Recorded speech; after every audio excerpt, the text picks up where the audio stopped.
ক্ষমতার স্বপ্ন দেখে আকিমুদ্দিনও পাল্টাবার দুঃসাহস করেছেন, আল্লাহ শব্দ পাল্টিয়ে দেওয়ার দুঃসাহস করেছেন। আপনারা আগামী দিনের ক্ষমতায় তো আসতে পারবেন, লেকিন ইসলাম আসতে পারবেন, ইসলাম হবে না। কি হবে না বলেন, কি হবে না? এটাও তগা, বলেন বলেন, এটাও কি বলেন? কোন কলমের কোন দুঃসাহস হয়েছে? আল্লাহ শব্দকে ফেলে দেওয়ার দুঃসাহস যেই কলম করেছে এটাও তগা। আকিমুদ্দিনের মুছে দেওয়ার দুঃসাহস যেই কলম করেছে এটাও তগা। এটাও কি বলেন? এটাও কি তগা? ইন্নাহু তগা, ইন্নাহু তগা। শুধু ফেরাউন তগা নয়, আরো তগা আছে। কি বলছি বুঝে বলেন, কি বলছি বলেন? শুধু ফেরাউন তগা না, আরো তগা আছে।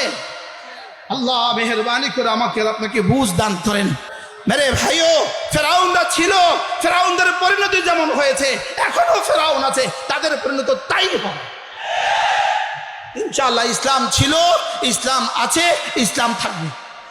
বলেন ইসলাম ছিল, বলেন ইসলাম আছে, ইসলাম থাকবে। তাহলে ফেরাউনের বেলায় রব্বে কারীম একটা শব্দ ছুড়ে দিয়েছেন, এক শব্দ, এক শব্দে ফেরাউনের হৃদয়ের যত অন্ধকার আছে সব তুলে ধরছে।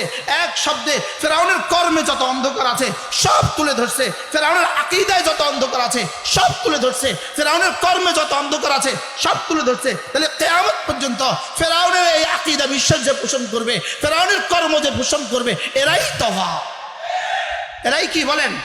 তাহলে আজকে আমরা কি শব্দ নিয়ে ঘরে ফিরবো বলেন? ইন্নাহু তগা। তাহলে ইন্নাহু তগা, সব জিনা, সব জানি তগা, সব বদমাশ তগা, সব চোর তগা, সব বাটফার তগা, বাংলাদেশের টাকা নিয়ে যারা বিদেশে পাচার করে সব তগা। সব কি বলেন? সব কি ক্লিয়ার, সাফ হয়ে গেছে। এবার তগা কে কে আছে বুঝান। তগা, তগা, তগার মধ্যে কে কে পড়বে ঠিক করেন। তগার মধ্যে কে কে ঠিক করেন, কে কে পড়ে ঠিক করেন। আমি তো বলি যে রাতের অন্ধকারে ছবি দেখে সেও তগা। আমি বলি এটাও তগা। তগার মধ্যে কোনটা আছে কোনটা নাই মাতে না। তগার মধ্যে কোনটা আছে কোনটা নাই বলেন। আমি বলি আচ্ছা, মাহফিলের জন্য যিনি নামাজ পড়ে নাই ইনি কিসের মধ্যে পড়বে?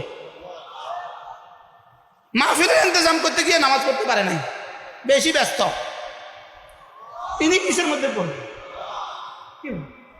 পোস্টার লাগাইতে গিয়ে, ইসলামের পোস্টার লাগাইতে গিয়ে নামাজ পড়ে নাই, ইনি কিসের মধ্যে পড়বে?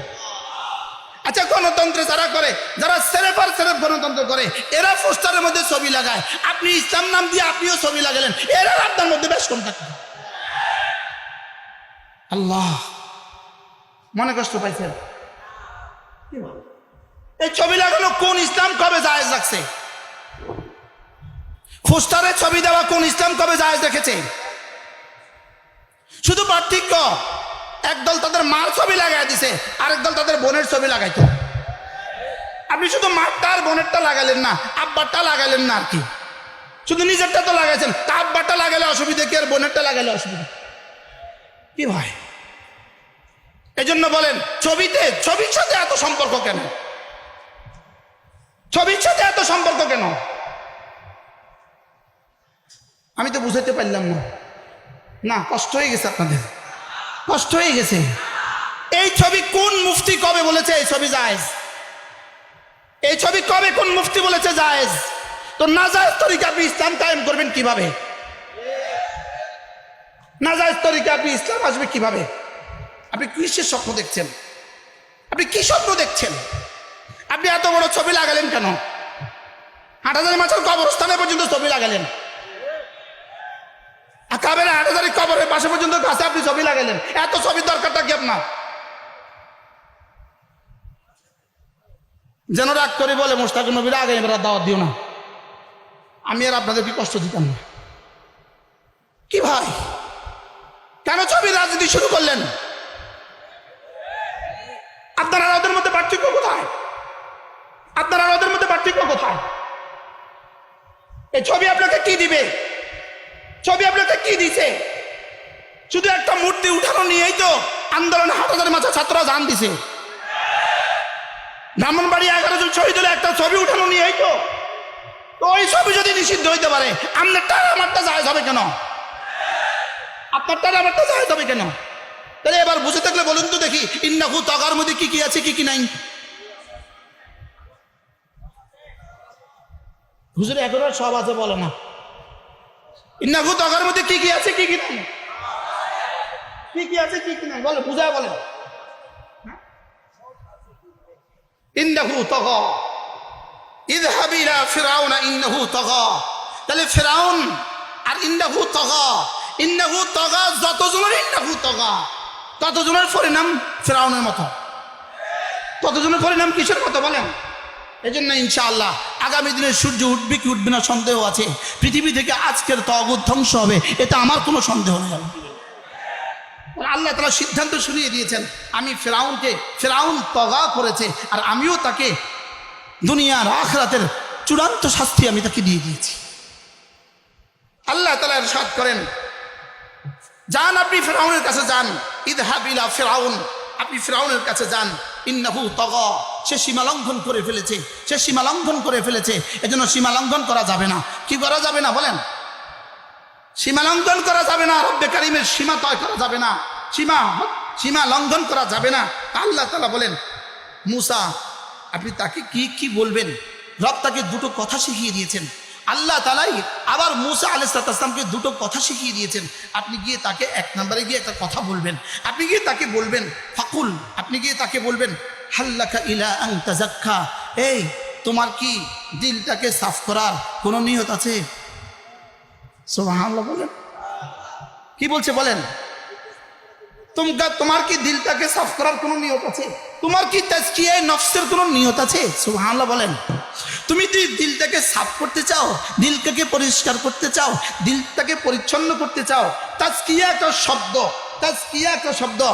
ইমাম রাজি রহমতুল্লাহ আলাইহি তাফসীরে কবিরের মধ্যে লিখছেন, আর তাজকিয়া একটা শব্দ।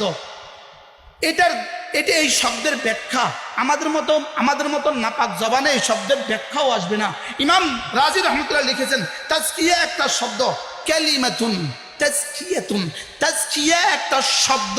এই শব্দটা আল্লাহ আম্বিয়া আলাইহিস সালামকে আল্লাহ তাআলা যত সিফাতে হামিদা দান করেছেন, আল্লাহ আম্বিয়া আলাইহিস সালামকে যত সিফাতে হামিদা দান করেছেন, আল্লাহ নবীদের জমানার সমস্ত উম্মতের যত সিফাতে কাবিহা, খারাপ যত সিফাত ছিল, খারাপ যত গুণ ছিল, ভালো যত সিফাত ছিল, খারাপ যত গুণ ছিল, সমস্ত ভালো গুণে গুণান্বিত হওয়া, সমস্ত খারাপ গুণ থেকে নিজেকে বাঁচানো, একটা শব্দ দিয়ে এটা বোঝায়, এটার নাম তাজকিয়া।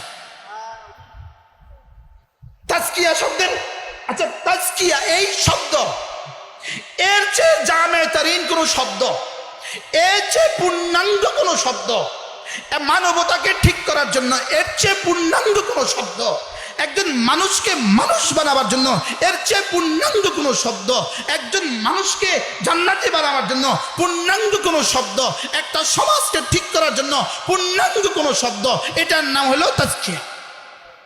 এটার নাম কি? এই শব্দ বলার ভাষা আমাদের কোথায়?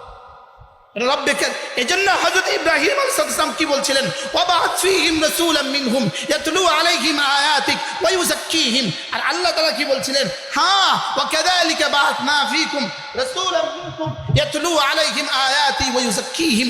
আল্লাহ তাআলা বলেন, ইব্রাহিম আলাইহিস সালাম বলছেন, আল্লাহ আমার এই বংশে একজনকে রাসূল করে পাঠান, যিনি তেলাওয়াত করবে আর তাজকিয়া করবে। আল্লাহ তাআলাও বললেন, হ্যাঁ আমিও তোমার বংশে একজনকে রাসূল করে পাঠালাম, যিনি তেলাওয়াত করবে আর তাজকিয়া করবে।